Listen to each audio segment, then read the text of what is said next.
안녕하세요. 잠이원 한연의 원장 허정원입니다. 오늘은 불면증을 경험한 이후로 잠드는 게 너무 힘든 분들, 그러니까 한번 불면증을 경험을 하고 괜찮아졌는데 다시 또 잠이 안 온다. 근데 이게 하루 이틀로 끝나야 되는데 그게 아니라 계속 이어지는 분들에 대한 얘기를 좀 드려볼까 하는데요. 불면증을 한 번이라도 경험을 해본 분들이라고 한다면 잠을 못 자는 고통이 얼마나 큰지 알기 때문에, 또 이 고통이 다시 찾아오면 어쩌지라는 생각으로 밤마다 힘든 시간을 보내는 경우가 많습니다. 이전에 불면증을 앓으면서 고생했던 기억이 일종의 트라우마처럼 머릿속에 각인이 되어 있기 때문인데요.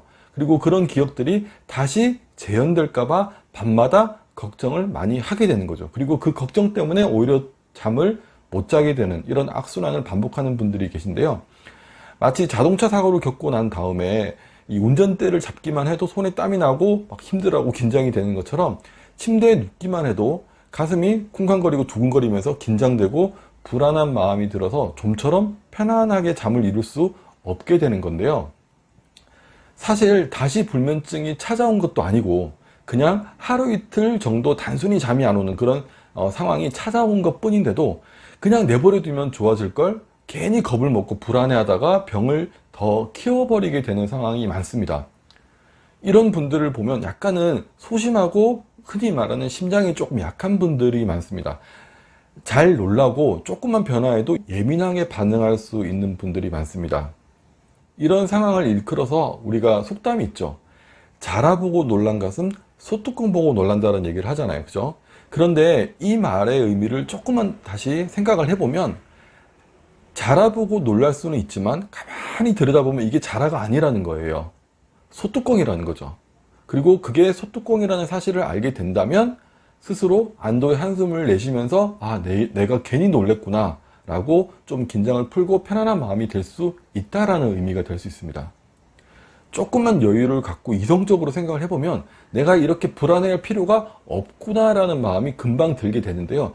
하지만 그렇게 이성을 차릴 만큼 그런 마음의 여유가 없다라는 점, 그리고 자꾸만 나도 모르게 침대에 누우면 자야 되는데 자꾸 잠에 대한 생각, 그 생각 하나만 자꾸 떠오르고 잠에 자꾸 집착을 하게 된다라는 점이죠. 불면증을 겪어본 이들이 아마 공통적으로 가지게 되는 마음이 아닐까 싶은데요. 이럴 때 제가 가장 추천을 드리는 방법은 바로 다른 일에 집중을 해보자라는 겁니다. 아무리 노력을 해도 침실에 들어서서 이렇게 누워있는 이상 잠을 자고 싶다라는 생각을 떨쳐버리기가 쉽지는 않을 거예요. 그죠? 이럴 땐 핸드폰으로, 스마트폰으로 영어라든지 경제, 부동산, 주식, 역사, 철학, 그리고 삶을 살아감에 있어서 도움이 되는 그런 재밌는 얘기들, 설법 같은 것들 있죠. 그런 약간은 내가 관심이 있는 그 분야의 강의를 듣는다거나 아니면 오디오북으로 자기 개발서를 들어본다거나, 이렇게 잠 외에 다른 생각에 빠질 수 있을 만한 것들을 찾아가지고요. 거기에 집중을 좀 해보시면 잠에 대한 집착에서 조금 벗어날 수 있다는 거죠. 그렇게 생각을 한번 환기를 시켜보는 건데요. 이렇게 생각을 다른 쪽으로 돌려가지고 환기를 시키면서 집중을 다른 데다 돌려버리게 되면 아까 말씀드린 그런 잠에 대한 집착이라든지 잠만 생각하는 그 상황에서 벗어날 수가 있게 됩니다.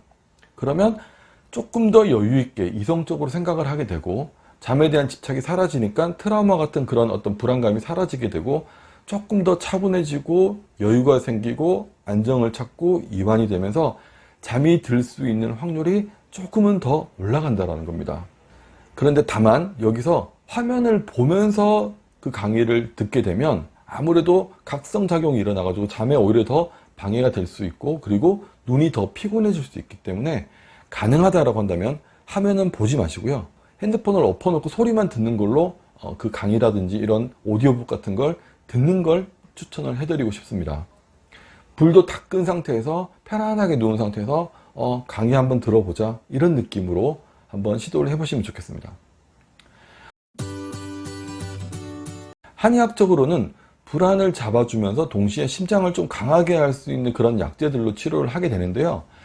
자신도 모르게 불안을 느끼고 긴장하면서 수축되고 굳어져 있는 그런 근육들이 다시 2차적으로 긴장 상태를, 그러니까 몸이 근육이 긴장되어 있기 때문에 다시 마음이 긴장되는 이런 악순환의 상태를 만들어내는 것도 있기 때문에 굳어져 있는 근육들이 있다라고 한다면 그 근육을 풀어주는 치료도 함께 병행을 하면 좋습니다. 심리적으로도 불안한 걸 풀어주고 육체적으로도 긴장되어 있는 걸 풀어주는, 이렇게 양방향으로 치료를 하게 되는데요. 여러 가지 심리 치료라든지 마인드 컨트롤도 필요하지만 이렇게 내부적으로 내 몸에 갑작스럽게 찾아온 변화들을 바로잡아주는 것도 필요한 치료의 어떤 방법이라고 생각을 합니다. 제가 간단하게 근육의 얘기만 했는데요. 심리적으로 불안한 느낌이 와서 근육이 굳어진다. 그래서 심리적인 불안도 풀어주고 근육도 풀어진다. 이것도 있지만 심리적인 긴장이라든지 불안감이 소화기를 또 이렇게 꽉 올가매는 그런 상황이 만들어질 수도 있습니다. 그렇다면 심리적인 불안을 풀어주고 소화기를 풀어주는 개념으로 접근을 할 수도 있고요. 그리고 또 다른, 예를 들어서 대장의 어떤 긴장을 만들어서 나는 조금만 긴장을 하면 자려고 누워서 잠을 청하려고 하면은 긴장이 되면서 배가 아파서 혹은 소변이 자꾸 마려워서 잠 못 자겠다. 그러면 이 아랫배 쪽에 긴장이나 불안감을 풀어주는 따뜻한 약들로 풀어줌으로써 양방향, 그러니까 정신적인 부분, 육체적인 부분을 모두 풀어주면서 수면에 도움을 줄 수 있는 그런 치료를 한의학적으로는 접근을 하게 됩니다. 오늘은 불면증을 겪고 난 다음에 일종의 트라우마처럼 잠을 못 자는 것도 아니지만, 그리고 실제로 며칠 못 자기도 하는데 어쨌든 그런 트라우마 같은 상황이 만들어져 가지고 계속 잠을 못 주무시는 분들에 대한 얘기를 드려봤습니다. 핵심은 관심을 잠이 아닌 다른 거에 돌려주는 거, 그러니까 집중을 잠이 아닌 다른 것으로 좀 바꿔주는, 그게 핵심이고요. 그리고 치료에 있어서는 정신적인 부분, 심리적인 부분과 육체적인 부분을 함께 다스려준다는 게 핵심이 될 것 같습니다. 오늘 영상은 여기까지 하도록 하겠습니다. 감사합니다.